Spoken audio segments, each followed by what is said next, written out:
जय श्री राम दोस्तों। आज मैं केतु अगर किसी की कुंडली में पंचम भाव में बैठा है तो कैसा रिजल्ट देता है उसके बारे में बोल रहा हूँ। देखिए, केतु जहाँ कहीं भी बैठेगा और ख़ासकर पंचम भाव में बैठेगा, क्योंकि पंचम भाव पूर्व जन्म के पुण्य कर्मों को दर्शाता है बेसिकली। तो यहाँ पर केतु ये दिखाएगा कि भी आपका पिछले जन्म से ही कोई कर्मा है, पास्ट लाइफ कर्मा है, जिसका संबंध क्रिएटिविटी से है, या आपका पोटेंशियल जो चैलेंजेस हैं आपके चिल्ड्रन के साथ है, या आपका एजुकेशन के संबंधित को पिछले जन्मों से कर्मा चल रहा है। ये भी यहाँ सजेस्ट करता है कि आपकी जो इस जन्म की जर्नी है, जो स्पिरिचुअल ग्रोथ है, वो रिलेटेड टू इन एरियो से ही होने के लिए आपको भगवान ने मौका दिया है। तो यहाँ पर आपको केतु जब पंचम भाव में बैठेगा, क्योंकि पंचम भाव में केतु जो है वो मटेरियलिस्टिक या एंटरटेनमेंट चीज़ों के प्रति बहुत लगाव देता है। जो पंचम भाव है वो मटेरियलिस्टिक या एंटरटेनमेंट की चीज़ों को दिखाता है, लेकिन अगर केतु यहाँ बैठ गया तो वो इनसे डिटैचमेंट दिखाएगा।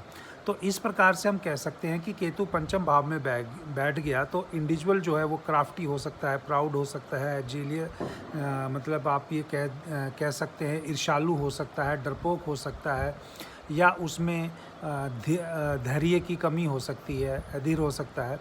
तो ये नेटिव जो हैं केतु जो पंचम भाव वाले होते हैं, ये एक लेट स्टेज में जाके स्पिरिचुअलिटी की तरफ भी इनका इंक्लिनेशन बढ़ते हुए मैंने देखा है।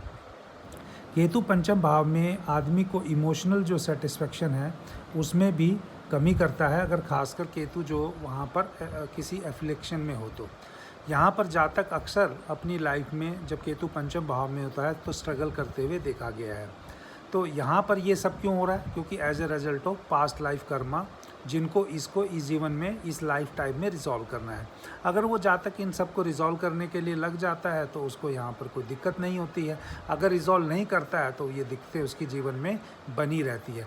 पंचम भाव को बेसिकली अगर हम देखें तो हम ये कह सकते हैं कि जो कार्मिक पैटर्न है जो आपके, वो बहुत ज़्यादा डीप हो जाएंगे, क्योंकि वो पंचम भाव पूर्व पुण्य का भी है, और केतु जो उनको अंडरस्टैंडिंग या उनके प्रति जो सुधार करने की आवश्यकता है या उनमें जो बैलेंस करने की क्षमता है उसको दिखाता है। तो पंचम भाव, जैसे मैंने कहा, पास्ट लाइफ कर्मा को बता सकता है। तो ये क्या बताएगा कि आपको क्रिएटिविटी, इंटेलेक्ट या लव या चिल्ड्रन के प्रति आपको कर्म करना है। आपको मटेरियल परस्यूट का चैलेंजेस दे सकता है। वो क्या कर सकता है कि इन सब चीज़ों को प्राप्त करने में या तो आपको ऑब्स्ट्रक्शंस होंगी या डिले होगा। केतु, जैसे मैंने क्रिएटिविटी कहा, तो यहाँ पर अनकन्वेंशनल क्रिएटिव एक्सप्रेशन हो सकता है। जो टेंडेंसी होगी टूवर्ड्स इमोशनल डिटैचमेंट होगी लव एंड रिलेशनशिप के मामले में, चाहे